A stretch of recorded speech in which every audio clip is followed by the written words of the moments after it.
కొరింథీయులకు రాసిన మొదటి పత్రిక నేను చదువుతాను. 16వ అధ్యాయము. కొరింథీయులకు రాసిన మొదటి పత్రిక 16వ అధ్యాయము 15-16 వచనాలు. కొరింథీయులకు రాసిన మొదటి పత్రిక 16వ అధ్యాయము 15-16 వచనాలు నేను చదువుతాను. అందరికి కూడా చెప్తాం. స్టెఫెను ఇంటివారు అకాయ యొక్క ప్రథమ ఫలమై ఉన్నారనియు వారు పరిశుద్ధులకు పరిచర్య చేయుటకు తమ్మును తాము అప్పగించుకొని ఉన్నారనియు మీకు తెలియను. కాబట్టి సహోదరులారా, అట్టి వారిని పనిలో సహాయము చేయుచు, క్షమించండి, అట్టి వారికి పనిలో సహాయము చేయుచు ప్రయాసపడుచు ఉండు వారికి అందరికి మీరు విధేయులై ఉండవలెనని మిమ్మును బతిమాలు కొనుచున్నాను. ఆమేన్. ఒక చిన్న ప్రార్థన చేద్దాం. స్తోత్రములు ప్రభా, సర్వోన్నతుడా, మీ స్తోత్రాలు డాడీ. ఇంతవరకు మీరు తోడుగున్నందుకే మీకు స్తోత్రాలు. ఈ సమయంలో చదవబడిన వాక్య భాగాన్ని ప్రభా మేము ధ్యానం చేస్తుండగా నన్ను మరుగుపరిచి ముఖాంతరం నుంచి మాతో మీరు మాట్లాడండి. వినగలిగిన చెవులు, గ్రహించే మనసు మాకు ఇచ్చి ప్రభా విన్నటువంటి వాక్కులు మా హృదయంతరంగాల్లో భద్రపరుచుకొని వాక్యానుసారంగా జీవించడానికి సహాయము చేయమని యేసుక్రీస్తు శక్తి కలిగిన నామములు అడుగుచున్నాను తండ్రి. ఆమేన్. ఆమేన్. ఇక్కడ మనం గమనించినట్లయితే స్టెఫెను ఇంటి వారు అకాయ యొక్క ప్రథమ ఫలమై ఉన్నారని వారు పరిశుద్ధులకు పరిచర్య చేయుటకు తమ్మును తాము అప్పగించుకుని ఉన్నారని మీకు తెలియదు. అకాయలో ప్రథమ ఫలముగా మొట్టమొదటిగా వచ్చినటువంటి వారు స్టెఫెను ఇంటి వారంట.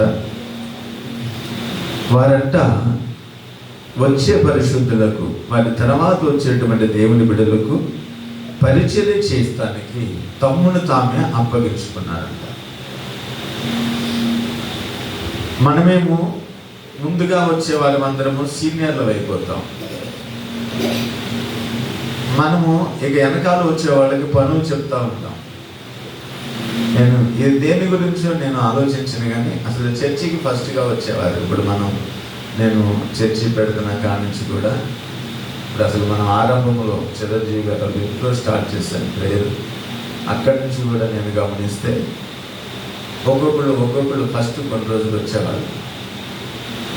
ఇప్పుడైతే సుకన్య భయపెడుతున్నాను, ముందుగానే పనులు చేసుకుని ఇయాలైతేనే తిమోతి గారు వచ్చారు.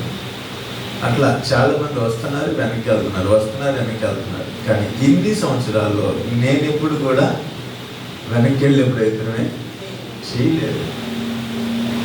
కానీ వచ్చేవాళ్ళు మాత్రం వస్తున్నారు, వెనక్కి వెళ్తున్నారు. మళ్ళీ వీళ్ళు వస్తున్న పరిచర్య కాదు, ప్రార్థనకి వచ్చి కూర్చుని దేవుడి మాటలు వినడానికి, ప్రార్థనలో ఉండడానికి, పాటలు పాడటానికి, పరిచర్య చేయటానికి కాదు.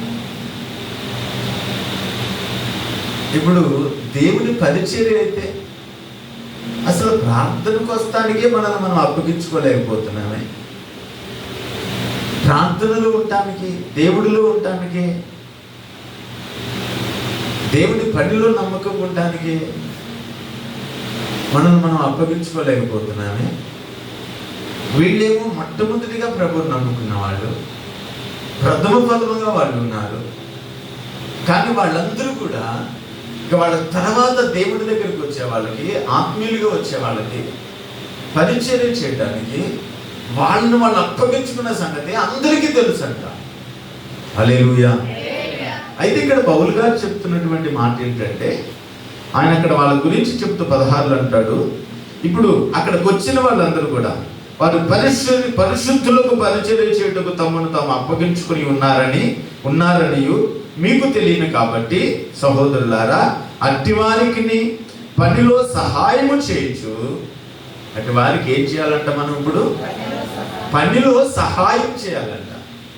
పనిలో సహాయం చేయొచ్చు, ప్రయాసపడుచు ఉండు వారికి అందరికీ.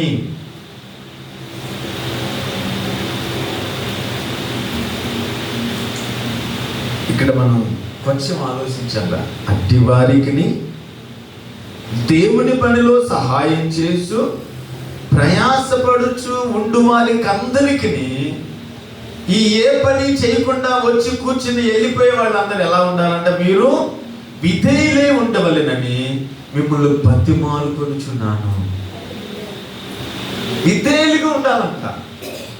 కనీసం నువ్వు పరిచర్య చేయట్లేదు, నిన్ను నువ్వు అప్పగించుకోవట్లేదు, సమయానికి దేవుడి దగ్గర ఉండట్లేదు, దేవుడితో ఆ సంబంధాన్ని సహవాసాన్ని కలిగి ఉండట్లేదు, కనీసం అలా బ్రతికే వాళ్ళని గౌరవించడం, విధేయత చూపించడం, భయము కలిగి బ్రతకడం. అంటే ఆత్మీయ జీవితంలో మనం ఎప్పుడైనా గుర్తు పెట్టుకోవాల్సింది, భక్తిలో భయం ఉండాల, భక్తిలో భయం ఉండాల. పరిచర్యకి మనం రాము, పనికి మనం రాము. ప్రతి దానిలో కూడా అండి, ప్రతి పనిలో కూడా. ఇప్పుడు ఏదన్నా నేను చెప్తే నా అనుభవం గురించి మీకు ఆశ్చర్యంగా అనిపించవచ్చేమో, కానీ నేను వెళ్ళి ఇద్దరు పిల్లలుకుంటున్నాం కానీ నేను పరిచర్యకి వెళ్ళి నాన్న కానీ వదిలి పెట్టేసి డబ్బులు లేవు, తినడానికి ఏమీ లేవు, ఏది లేనప్పుడు. ఎందుకనంటే ఒక కసి, ఒక ఆశ, నేర్చుకోవాలా, తెలుసుకోవాలా, పరిచర్య చేయాలా, ఏదైనా అనుభవంతో రావాలా. ఎలా రావాలా? అనుభవం. ఆ అనుభవం నీకు కొన్ని పాఠాలు నేర్పిస్తుంది. ఆ అనుభవమే నీకు కొంత అభిషేకాన్ని ఇస్తుంది. ఆ అనుభవమే నీకు దేవుడు నిన్ను ప్రేమించేలాగా చేస్తాడు. ఆ అనుభవమే దేవుడితో నువ్వు హత్తుకునేలాగా, దేవుడితో పెన వేసుకులాగా ఉంటుంది. అనుభవం లేకపోతే, ఇప్పుడు పెళ్ళైన తర్వాత భార్య భర్తలు ఎవరింటికాడ వాళ్ళు ఉంటుంటే ఆ కుటుంబం కట్టబడిద్దా? సహవాసం ఉంటేనే కదా. వాళ్ళిద్దరు మాట్లాడుకుంటారు, మన పిల్లల కోసం మనం ఏం చేయాలా, మనం ఎవరి మీద ఆధారపడకుండా మనం ఎలా బ్రతకాలా, ప్రతిరోజు మనం ఏం చేయాలా, ఇదిగో నువ్వు ఈ పని చేయాలా, నువ్వు ఈ పని చేయాలా, నువ్వు ఈ గేదెలు చూసుకోవాలా, ఈ గడ్డి చూసుకోవాలా, లేదా ఈ మ్యాచ్ చూసుకోవాలా, ఇదిగో నువ్వు అన్నం వండుకోవాలా, నువ్వు ఏమి చేయగలవు, లేకపోతే నువ్వు ఏదైనా పని చేయి నేను ఇది చూస్తాను, లేదా నువ్వు ఇంకేదైనా చేయి నేను ఇది చూస్తానని ఒక కుటుంబంలో ఒక భార్య భర్తలు ఎలా కట్టబడడానికి, ఆ కుటుంబం కట్టబడడానికి చేస్తారు. ఇప్పుడు చూడండి, చాలామంది మా అత్త నన్ను ఒక గిద్దరు బీగోడి ఏరి పెట్టింది, అయినా సరే ఈరోజు మేము ఎలా బతుకుతున్నామని చెప్తాను. దానికి కారణం వాళ్ళ ప్రయాసం ఉంది, వాళ్ళ కష్టం ఉంది, కమిట్మెంట్ ఉంది, ఏక మనసు అంటే అదే. హల్లెలూయా. ఇప్పుడు ఆది సంఘంలో ఉన్నటువంటి వాళ్ళందరూ కూడా ఎలా బ్రతికారంటే ఏక మనసు కలిగి ఉన్నారు వాళ్ళు. అది ఏక మనసు, భార్య భర్తలకు ఏక మనసు కలిగి ఏమున్నా లేకపోయినా, వాళ్ళు తిన్నా తిరగపోయినా ప్రయాసపడి కష్టపడి ఆ కుటుంబాన్ని, బిడ్డల్ని, సమస్తವನ್ನು చూసుకుని బ్రతికి ఈ రోజున మేము ఎలా బ్రతుకుతున్నామని చెప్పగలుగుతున్నారంటే దాని వెనకాల వాళ్ళిద్దరికి ఏక మనసు, ప్రయాసపడే కష్టపడే మనస్తత్వం ఉంది. నేను అడుగుతుంది, నువ్వు ఇంకా పరిచర్య, నీకు పని చెప్పి, ఇప్పుడు అబ్బాయి చెప్తాడు ప్రభు వెంబడించమన్నాడని చెప్పి, అన్న నేను ఏదైనా ఏదైనా ఖాళీగా ఉన్నా అంటే, ఖాళీ కాదన్న అసలు నాకు ఏదో చెప్పి అంతే ఉన్నాను. అది నేను చెప్పటానికి అంత కమిట్మెంట్గా నేను నిన్ను ఆజ్ఞాపిస్తాను, మీకు చెప్పటానికి. అసలు దేవుడి పనిలో ఆశ నాకు కనబడాలిగా, ఆసక్తి నాకు కనబడాలిగా. హల్లెలూయా. ఆ పనిలో ఆ దేవుడి పట్ల ఆ ప్రేమ ఉండాలి కదా. కనీసం 20 రోజులు ఇంటికి వెళ్ళకుండా, స్నానం చేయకుండా, బట్టలు మార్చుకుని 21వ రోజు అన్న ఈరోజు ఇంటికి వస్తానన్నా అంటే రేపు వెళ్ళిపోతుంది అంటే తమ్ముడు అనేవాడన్నా. రేపు మళ్ళీ పంపించేవాళ్ళు కాదు. అన్నా రేపు వెళ్ళు అన్నావు కదా అని అడిగటానికి ధైర్యం చనిపోయేది కాదు. స్నానం చేయకుండా, బట్టలు మార్చుకోకుండా 15 రోజులు, 20 రోజులు, కనీసం మీరు వారమంతా మీకు కాదండి, ఈ ప్రేయర్స్కి రామంటేనే, ఈ ప్రార్థనలో ఉండమంటేనే, దేవుడి పట్ల ఉండమంటేనే ఇక దేవుని పరిచర్యకి, పరిశుద్ధులకు పరిచర్య చేయడానికి మిమ్మల్ని మీరు అప్పగించుకోవాలని చెప్తే అసలు ప్రార్థన పడతామండి మనం? దేవుడి దగ్గరికి వస్తామా?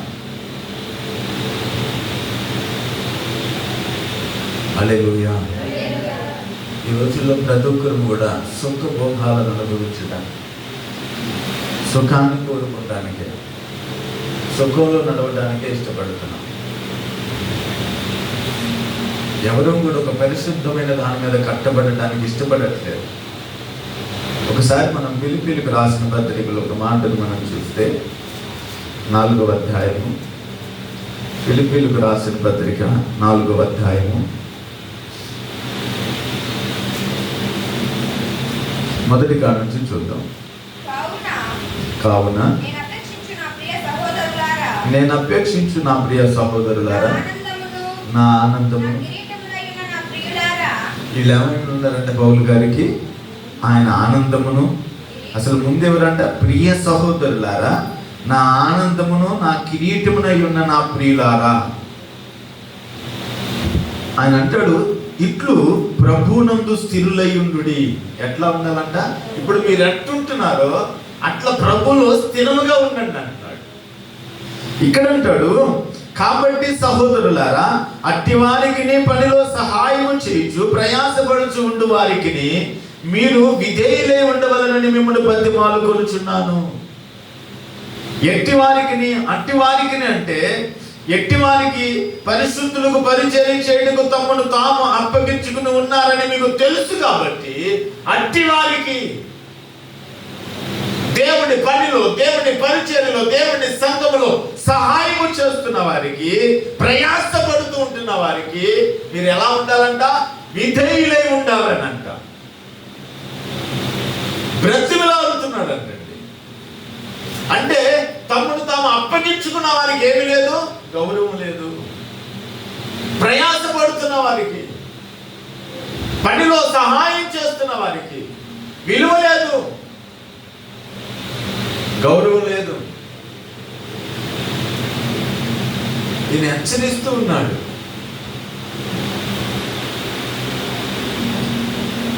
ఇక్కడ ఈ సంఘానికి వచ్చేసరికి ఏమో మీరుతో ఏమంటున్నాడు? కావున నేను అపేక్షించు. ఏం చేస్తున్నాడు? ఈయన ఆశపడుతున్నాడు. అపేక్ష అంటే ఆశ. నేను ఆశపడుతున్నా నా ప్రియ సహోదరులారా, నా ఆనందమును నా కిరీటమునై ఉన్న నా ప్రియులారా. నువ్వు ఎదిగితే, నువ్వు ఆత్మీయతలో ఎదిగితే, నువ్వు దేవుని పనిలో, దేవుని ప్రార్థనలో, దేవుని పాటలో, దేవుని వాక్యములో, దేవుని అభిషేకములో, ఆత్మ ఫలాల్లో, ఆత్మవరాలలో, ఆత్మాభిషేకములో నువ్వు ఎదిగితే కదా ఒక సేవకుడికి కిరీటం, ఒక సేవకుడికి ఆనందం, ఒక సేవకుడికి సంతోషం. ఏమంటే ప్రభువు దగ్గర మనం అయ్యా నాకు ఒక ఇల్లు అని అడుగుతాం. ఇల్లు ఎత్తాడు. ఇల్లు ఏమన్నా పరలోకం వచ్చిందా? మనం ఏమంటాం? నన్ను దీవించాడు దేవుడు అంటాం. నీకు ఒక పొలం ఇచ్చాడు, ప్రభు నన్ను ఎంతో ఆశీర్వదించాడని చెప్పడం మనం చాలా మంది చెప్పడం విన్నాం. ఆ పొలం ఏమన్నా పరలోకానికి తీసుకెళ్ళిందా? నీ పిల్లలకి ఒక ఉద్యోగం వచ్చింది, అమ్మ నా పిల్లల్ని గొప్పగా దీవించాడు ప్రభు, నా పాత్ర నా పాత్ర అనలే, మా పాత్ర గారు ఎంతో ప్రార్థన చేశాడు మా కోసం, మా పిల్లలకి మంచి ఉద్యోగం వచ్చింది. అదేమన్నా పరలోకానికి తీసుకెళ్ళిందా? నీ కొడుకుని కానీ నిన్ను కానీ? నువ్వు ఆత్మతో నింపబడితే, నువ్వు ఆత్మ ఫలాలు ఫలిస్తే, ఆత్మీయతలో ఎదిగితే, వాక్యానుసారంగా ఉంటే, దేవుని పొలములో పనిలో నమ్మకంగా ఉండటానికి నిన్ను నువ్వు అప్పగించుకుని బ్రతకగలిగితే, స్థిరులుగా ఉంటే, నీ ఆత్మీయ తండ్రికి లేదా నీ సేవకునికి ఒక కిరీటముగాను, ఒక సంతోషానికి కారణముగాను నువ్వు బ్రతకగలిగితే, అది కదా నిన్ను పరలోకానికి తీసుకెళ్తుంది. అది కదా నీకు సంతోషాన్ని ఇవ్వాలి.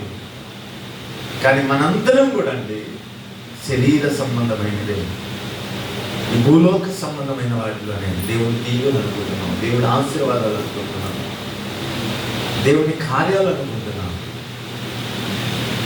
దేవుని దీవెనలు అంటే, దేవుని ఆశీర్వాదాలు అంటే రోగాన్ని స్వస్థపరుస్తున్నాం, ఇప్పుడు మనం ఏదన్నా స్వస్థతలు జరుగుతున్నాయి, స్వస్థత జరిగినప్పుడు కూడా నేను పట్టించుకోను. దయ్యాలు పోతున్నాయి, దయ్యాలు పోయినప్పుడు కూడా నేను పట్టించుకోను.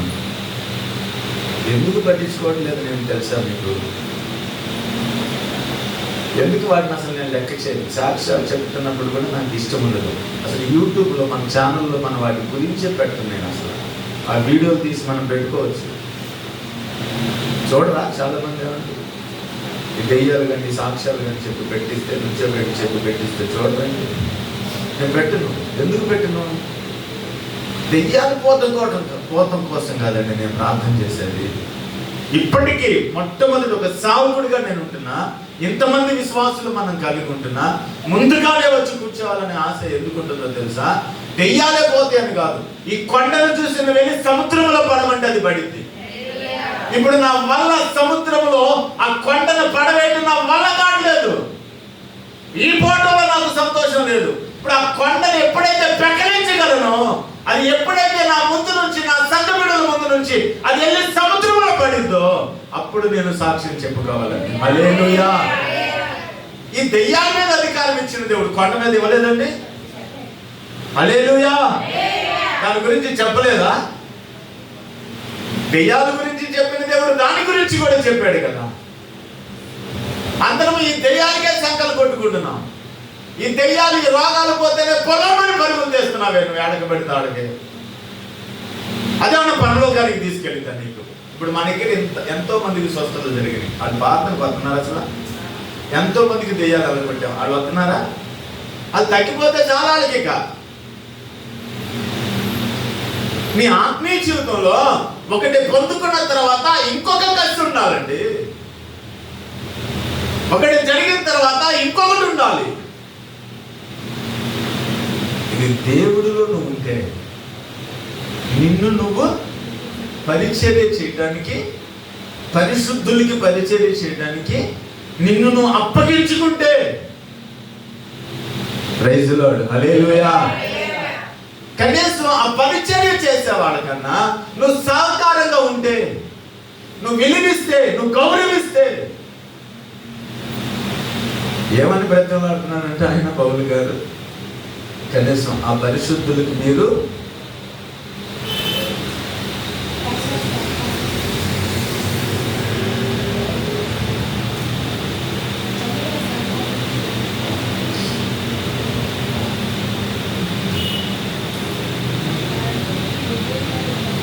విధేయులే. అంటే ఈ పరిచర్యలో సహకారం చేసే వాళ్ళకే నువ్వు విధేయులుగా బతకాలంటున్నాడు. విధేయత కలిగి, విధేయులు అంటే నమ్మకస్తులు అనుకున్నాం, సమర్పణలో ఉండడం అనుకున్నాం. ఇక్కడ పరిచర్య చేయటకు, వారు పరిశుద్ధులకు పరిచర్య చేయటకు తమను తాము అప్పగించుకుని ఉన్నారని మీకు తెలియను. కాబట్టి సహోదరులారా, అట్టి వారికి నీ పనిలో సహాయం చేసి ప్రయాసపడుచు ఉండు వారికి అందరికీ మీరు విధేయులే ఉండవలనని మిమ్మల్ని బతిమాలుకొనుచున్నాను. సావుకుడు కాదంట, పరిచర్య చేసే వాళ్ళకే విధేయులే ఉండాలంట. మరి సావుకుడికి విధేయులే ఉండాలా వద్దా? హల్లెలూయా. ఉంటున్నామంటే మనం ఆ విధేయత కలిగి, ఆ కసి, ఆ పట్టుదల ఉందా మనలో? అవి మాటలు ప్రార్థన చేస్తాను, ప్రార్థన చేయడం వస్తేనే మనం పట్టుకోలేము ఎవరిని. నాలుగు పాటలు పాడడం వస్తేనే ఆగలేము. ఇంకేదైనా దేవుడిలో, దేవుడి విధానంలో, దేవుడి మాటలు, వాక్యాలు, నాలుగు మాటలు చెప్తాను వస్తేనే మనం ఏం చేయలేము.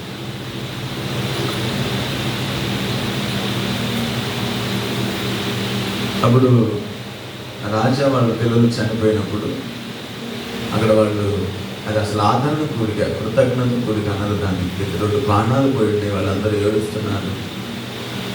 ప్రార్థన చేయమని అడిగారు. అబ్బాయి సతీష్ని కూడా, ఎవరు ఎక్కడ ఉన్నారు అసలు మీ దేవుడు, ప్రార్థన చేయరా, చెప్పురా మీ పాస్టర్ గారికి ప్రార్థన చేయాలని అడిగారు. అది అసలు ఆదరణ కూడిక. ప్రార్థన చేశాం, మన వాళ్ళు కాలేదు. అది కృతజ్ఞతగా కూడికని పెట్టారు. అక్కడ మన అయ్యగారు చాలా ఉద్యోగంగా వాక్యం చెప్పాను. ఆ రోజు నేను వాక్యం చెప్పలేకపోయాను, నా వల్ల కాలేదు. అసలు ఒక 4 మాటలు చెప్పడానికి కూడా నా మనసు రాలేదు. అక్కడ ఎందుకంటే వాళ్ళ ముఖాల్లో నెత్తురు చుట్టూ లేదు. అమ్మాయి చూస్తే ఏడుస్తూనే ఉంది, అబ్బాయి చూస్తే ఏడుస్తూనే ఉంటాడు, వాళ్ళ తల్లిదండ్రులు ఏడుస్తూనే ఉన్నారు. ఇప్పుడు నేను ఏదైనా యేసయ్య గురించి ఒక గొప్ప మాట నేను అక్కడ చెప్పాలంటే, ఇప్పుడు అంతకు ముందు నన్ను ప్రార్థన సహాయం కోరి ఉన్నారు కదా, ఇప్పుడు ఏది చేయాలన్నా దేవుడే చేయాలి కదా, కానీ దేవుడు చేస్తాడని కదా చెప్తున్నాం. దేవుడు దీవిస్తాడు, ఇంతకంటే గొప్ప కార్యాలు చేస్తాడని చెబుతున్నాం కదా. ఇప్పుడు ఈ కార్యం చేయలేదు కదా, ఒక మాట నేను చెప్పలేకపోయాను. దానికి ఎందుకనంటే నేను సిగ్గుపడలేదు, కానీ వేదన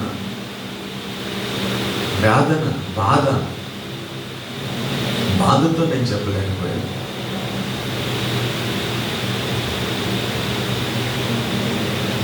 ఆశపడుతున్న తప్పులేదు. ఒక పిల్లోడు చనిపోయాడు, కనీసం ఈ పిల్లోడు అన్నా, ఈ పిల్లోడు కోసమైనా అని మళ్ళీ అడిగాను. అర్థం చేస్తున్నాం. బైబిల్లో వాక్యాలు కూడా నాకు తెలుసు.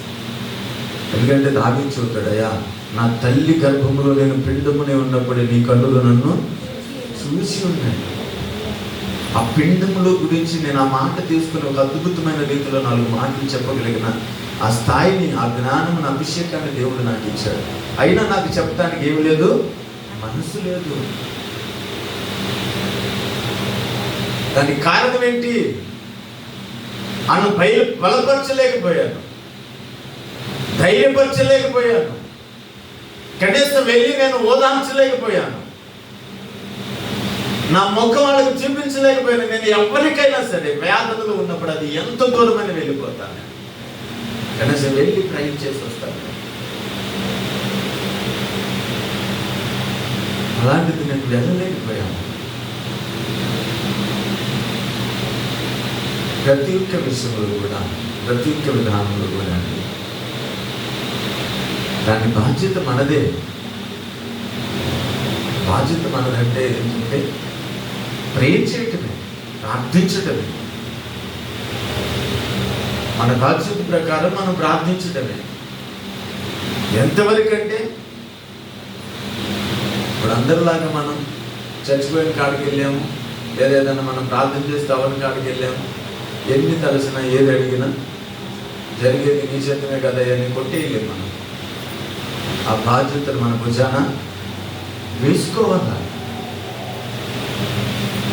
మరొకమారు ఒక ఆనందంతో అక్కడ మనం స్తుతించడానికి, వాక్యాన్ని చెప్పడానికి, ఆ సందర్భం కోసం ఒక కిరీటములుగా ఉండటానికి, లేదా ఒక సంతోషముతో, ఒక ఆనందముతో మనం స్తుతించడానికి, దానికోసము నిత్యము ఒక ప్రార్థన చేసేవారిగా ఉండాలి.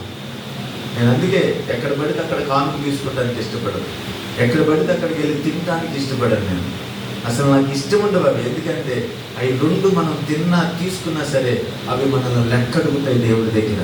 హల్లెలూయా. లెక్క చెప్పాలండి, లెక్క అడుగుతాయి ప్రభు దగ్గర.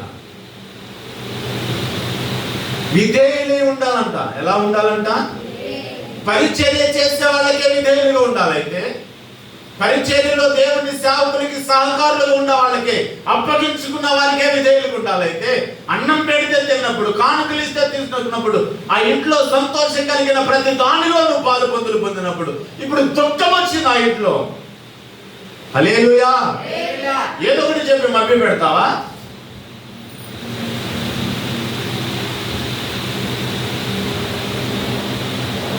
ఆ దుఃఖంలో, ఆ కష్టంలో, ఆ బాధలో ఓదార్చగలగాలి, ఆదరించగలగాలి, నెమ్మదిని వాళ్ళ.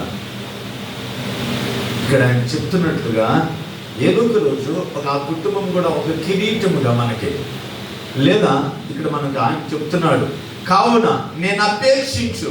ఏం చేస్తున్నాడంట? అపేక్షిస్తున్నాడు.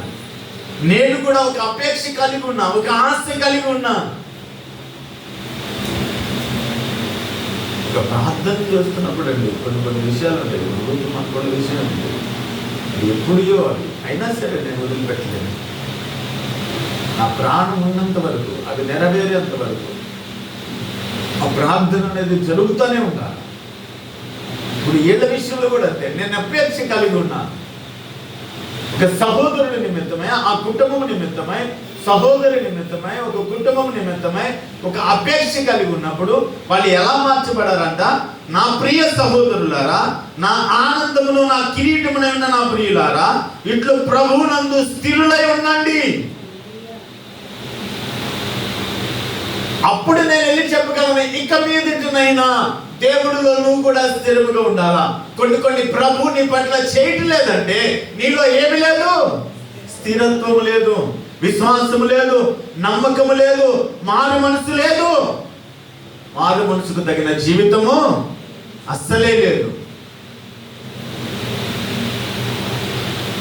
ప్రభు చేయాలంటే, ప్రభు ఉండాలంటే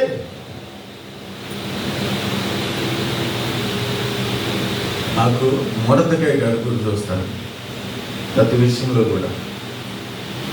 ఎలాగంటే మొరదకాయ గారు సొంత కుమార్తె కాదు,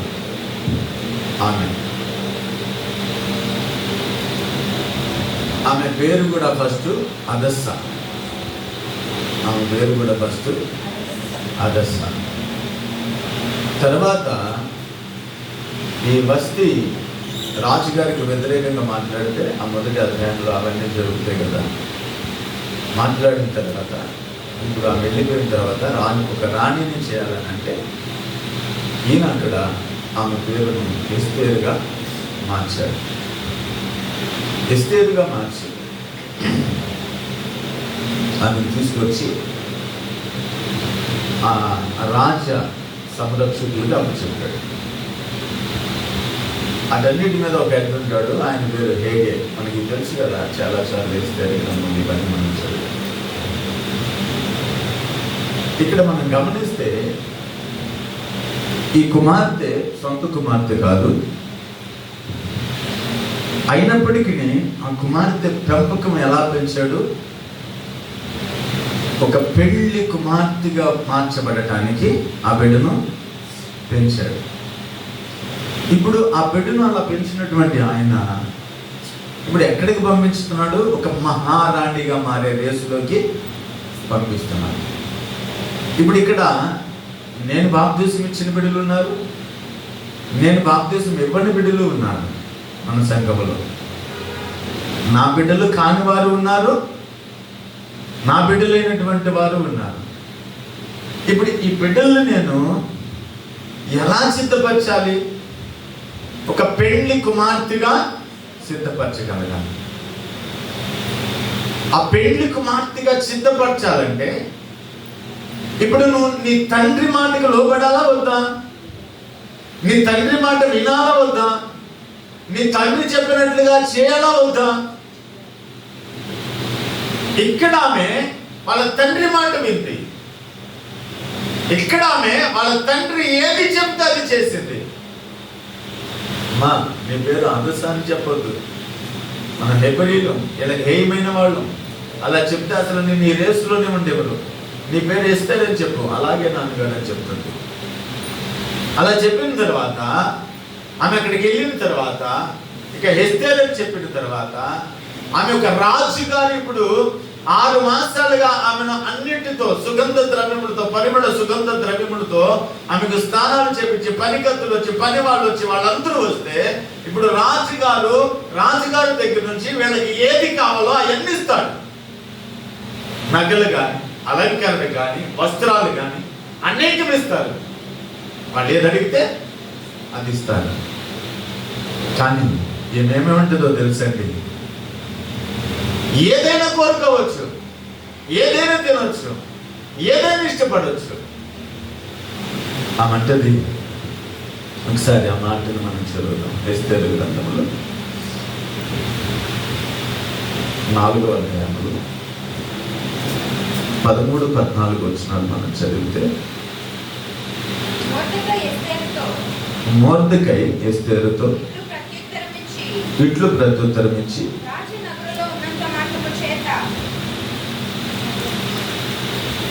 అమ్మా ఇది 2:15-17 చదువులేతే 2.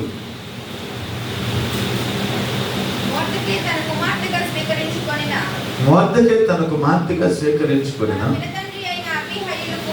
తన పిన్న తండ్రి అయిన అబీయలు కుమార్తెకు ఎస్తేరు రాజునొద్దకు వెళ్ళుటకు వద్దు వచ్చినప్పుడు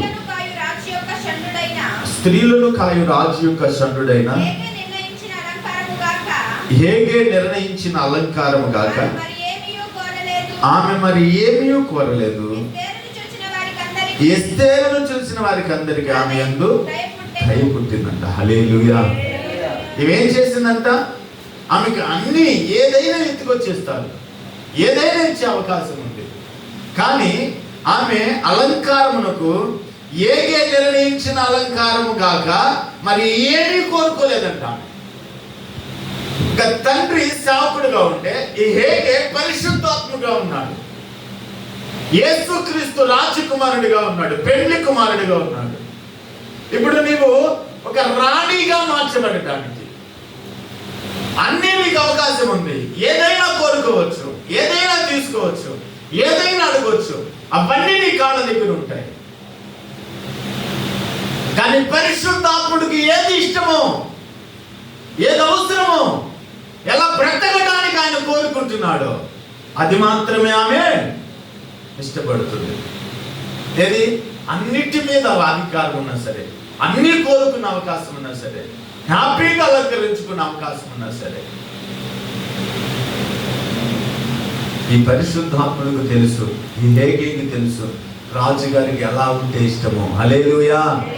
ఎలా ఉంటే నచ్చుతారో, ఎలా ఉంటే ఆయనకి ఇష్టపడతాడో ఎవరికి తెలుసు? హేగేకి తెలుసు, పరిశుద్ధాత్మకు తెలుసు. ఈ రోజున నీవు నీ ఆత్మీయ తండ్రి దగ్గర పరిశుద్ధాత్మ నడిపింపులో దేవుని కుమారుడి యొక్క వివాహ మహోత్సవానికి వెళ్తానికి ఒక కన్యకగా సిద్ధపరచబడుతున్నావా? లోబడుతున్నావా? మాట వింటున్నావా? నీ మారిన పేరుకు తగినట్టుగా బ్రతుకుతున్నావా? అప్పగించుకోవడం ఉందా?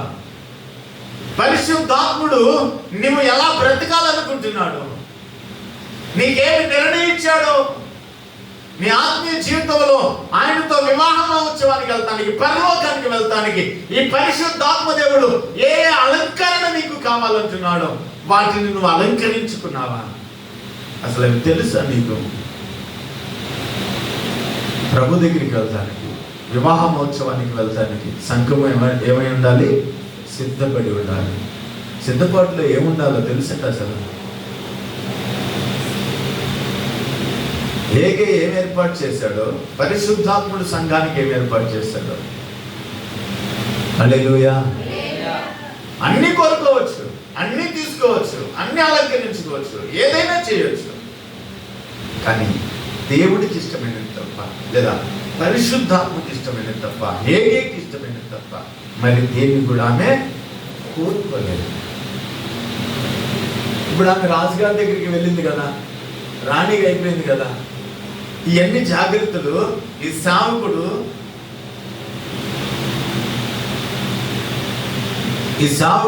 లేదా వాళ్ళ తండ్రి ఎందుకు చెప్పాడు? రాజభోజనం చేయాలనా? రాజుగారి దగ్గర సుఖంగా బ్రతకాలనా? హల్లెలూయా. ఏ రోజైనా వాళ్ళ ఇంటికి వెళ్ళి అన్నం తిన్నాడండి? ఏ రోజైనా వాళ్ళ ఇంట్లో పడుకున్నాడు వెళ్ళి? ఈమె నా కుమార్తె అని ఏ రోజైనా రెస్ట్ తీసుకున్నాడు ఆ తండ్రి? ప్రతిఫలం ఏమి ఆశించట్లేదు. నీ దగ్గర నుంచి ఏం అవసరం లేదండి. నువ్వు అలంకరింపబడి, దేవుని కృపావరములతో నింపబడి, దేవుని బలముతో నింపబడి, దేవుని పరిచర్యలో, దేవుని సంఘములో, నీ ఆత్మీయ తండ్రి దగ్గర పరిశుద్ధులకు పరిచర్య చేయడానికి నిన్ను నువ్వు అప్పగించుకోగలిగితే, కనీసం అప్పగించుకోవడం నీ వల్ల కాకపోతే అప్పగించుకున్న వారికనే విధేయులుగా నువ్వు ఉండగలగాలి. హల్లెలూయా. విధేయత చూపాలి, నమ్మకస్తులుగా ఉండగలగాలి కదా, నమ్మకంలో ఉండగలగాలి కదా. ఏయో కోరుకోకుండా, అధికారం లేదు మనకి అతనికి కదా, ఆయన అన్ని కోరుకుంటాం, అన్ని అడుగుతాం. దేవుడికి ఏది ఇష్టమో నువ్వు చూస్తావా? అసలు అడుగుతావా? తిండి దొరికిద్దని ఆశ కాదండి, లేకపోతే ఏదైనా డబ్బులు వస్తాయని కాదు. రాజుతో కలిసి భోజనం చేయొచ్చని కాదు, సుఖభోగాలను అనుభవించవచ్చని కాదు. ఇన్ని సంవత్సరాలు గేటు దగ్గర కాపులా కాసి కాసి కాసి అల్లాడిపోయాను, ఇంక ఇప్పుడు రాజ్యభవనంలో హ్యాపీగా నేను బ్రతకొచ్చని కాదు. నా కిరీటమును, నా ఆనందమును నా ప్రియ సహోదరులుగా ఉంటారని. హల్లెలూయా. ఆనందం చాలండి. ఒక బిడ్డలు ఇంతగా ఆశీర్వదించబడితే, ఇంత ఘనతగా ఉంటే సరిపోదా? ఇక్కడికి వెళ్ళిన తర్వాత అంటున్నాడు, కుమార్తె ఆమె కూడా విధేయురాలే, తండ్రి ఏం చెబితే అది చేస్తుంది. కానీ అంటాడు, ఇదిగో నువ్వు రాజనగరంలో ఉన్నంత మాత్రాన నువ్వు తప్పించుకుంటాను అనుకుంటున్నావేమో, నీవు నీ ఇంటి వారు నాశనం అయిపోతారు, చచ్చిపోతారని చెప్తున్నాడు మీ కుమార్తె కూడా. తండ్రి ఎప్పుడూ ప్రేమను చూపిస్తాడా? ప్రేమ చూపిస్తున్నాడు. అక్కడ గద్దిస్తున్నాడు, హెచ్చరిస్తున్నాడు, బుద్ధి చెబుతున్నాడు. నువ్వు జాగ్రత్తగా ఉండు. ఇందుకోసమే ఒకవేళ రాణి అయ్యావేమో, నువ్వు ఇందుకోసమే ప్రార్థనకు వస్తున్నావేమో. విధేయులుగా ఉండాలా, అప్పగించుకోవాలా, పరిశుద్ధులకు పరిచర్య చేయడానికి, పరిశుద్ధతలో బ్రతుకుతానికి, దేవుడిలో ఉండటానికి. ఇవన్నీ చేస్తే ఏముంటది? చివరిగా ఒక్క మాటను చదువుదాం. ఫిలిప్పీయులకు రాసిన పత్రికలో ఇందాక మనం చదివిన మాటలో సమయం అయిపోయింది. 4 మనం చదువుతున్నాం కదా, మొదటి కాడ నుంచి. ఫిలిప్పీ 4లో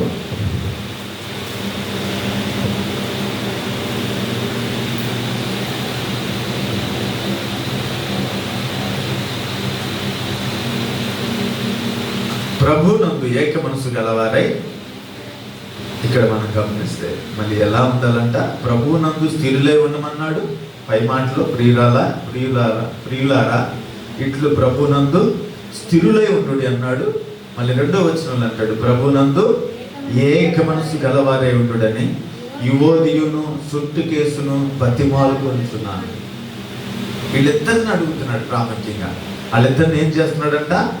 ప్రభునందు స్థిరులై ఉండాలి, ప్రభునందు ఏక మనసు గలవారే ఉండాలని బతిమాలుతున్నాడు. 3లో అంటాడు, అవును నిజమైన సహకారి ఆ స్త్రీలు క్లెమెంతుతోనూ నా ఇతర సహకారులతోనూ సువార్త పనిలో నాతో కూడా ప్రయాసపడిన వారు కనుక వారికి సహాయము చేయమని నిన్ను వేడుకొనుచున్నాను. ఆ సహకారుల పేర్లు జీవ గ్రంథంలో రాయబడింది అంట. వీళ్ళ పేర్లు ఎక్కడ రాయబడి ఉంటాయంటే, సహాయం చేస్తే జీవ గ్రంథములు అంట. యువోదియాను సుట్టుకేసును బతిమాలుకుంటున్నాడు. నిజమైన సహకారి ఆ స్త్రీలు క్లెమెంతుతోను నా ఇతర సహకారులతోను సువార్త పనిలో నాతో కూడా ప్రయాసపడిన వారు. తమ్ముడు తాను అప్పగించుకోవటం అంటండి. సేవకుడితో, ఆత్మీయ తండ్రితో ప్రయాసపడేవాడు. ప్రార్థనకు వచ్చిన వాళ్ళు ఏం చేయాలండి? ప్రయాసపడాల. పరిచర్యలో, పనిలో వస్తావు, వెళ్ళిపోతావు. వెలుగుడితే కనుక పిల్లలు పరిగెత్తారే, వాళ్ళన్నా నేను కొద్దిగా ఆడుకుంటాను వెళ్తారు. బాధ్యత ఏదండి? ఆ భారం ఏది? నువ్వు బాప్తిసం తీసుకుంటే పరలోకానికి వెళ్తావో లేదో నాకు తెలియదు, కానీ ఇక్కడ వాళ్ళ గురించి చెప్తున్నారు. వాళ్ళు నాతో కూడా సువార్త పనిలో నాతో కూడా ప్రయాసపడిన వారు కనుక వారికి సహాయము చేయమని నిన్ను వేడుకొనుచున్నాను. ఆ సహకారుల పేర్లు జీవ గ్రంథంలో రాయబడి ఉంటాయంట. హల్లెలూయా. ఇప్పుడు ఇక్కడ నువ్వు చేసే పరిచర్య కానీ, పని కానీ, ఇదంతా కూడా ఒక యథార్థమైన మార్గంలో జరుగుతుంది కాబట్టి నీ పేర్లు ఎక్కడ ఉంటాయి? జీవ గ్రంథంలో రాయబడి ఉంటాయి. కంపల్సరీగా రాయబడి ఉంటాయి. ఇక్కడ నటించట్లేదే, ఇదేదో మభ్య పెడతలేదు ఇక్కడ, లేదా డబ్బుల కోసమో దేనికోసం ఆశపడి ఇక్కడ ఉండట్లేదే. నేను దేవుడి దగ్గరికి చేర్చాల, ఆ పెళ్లి కుమారుడి దగ్గరికి చేర్చాల, సిద్ధపరచాల. నువ్వు లోబడితేనే, నువ్వు వింటేనే, నువ్వు సహకారులుగా ఉంటేనే, నువ్వు విధేయులుగా ఉంటేనే, నువ్వు ప్రభు కోసం ఇక్కడ ఆయన చెప్తున్నట్లుగా నిజమైన సహకారులుగా ఉండాలంట. ఇక్కడ ఆయన చెబుతాడు, ప్రభునందు స్థిరులై ఉండాలంట, ప్రభునందు ఏక మనసు గలవారే ఉండాలంట. ఇలా ఉన్నప్పుడు మాత్రమే ఆ పనిలో సహకారులు ఉంటాం, ప్రయాసలో సహకారులు ఉంటాం, ప్రభువులో నమ్మకస్తులు ఉంటాం. కాబట్టి ఇలాంటి ఒక ఆత్మీయ జీవితాన్ని మనం కలిగి బ్రతకాలని ప్రభు కోరుకుంటున్నాడు. ఈ మాటలు దేవుడు మన ఇక్కడలో దీవించునుగాక. తలలు వచ్చినట్లయితే ప్రార్థన చేద్దాం. స్తోత్రములు ప్రభా, సర్వోన్నతుడా మీ స్తోత్రాలు గారు. మొదటిగా నాతో మీరు మాట్లాడుతున్నారయ్యా, తద్వారా మీ బిడ్డలతో మాట్లాడి ఉన్నారు. ఇదిగో నా తండ్రి, నా హృదయంలో ఉంచిన దానిని అయ్యా మీ బిడ్డల హృదయాలలో నేను పెట్టి ఉన్నాను. అయ్యా చెవి గలవాడు వినుగా కానీ మీ వాక్యము చదివిస్తుంది.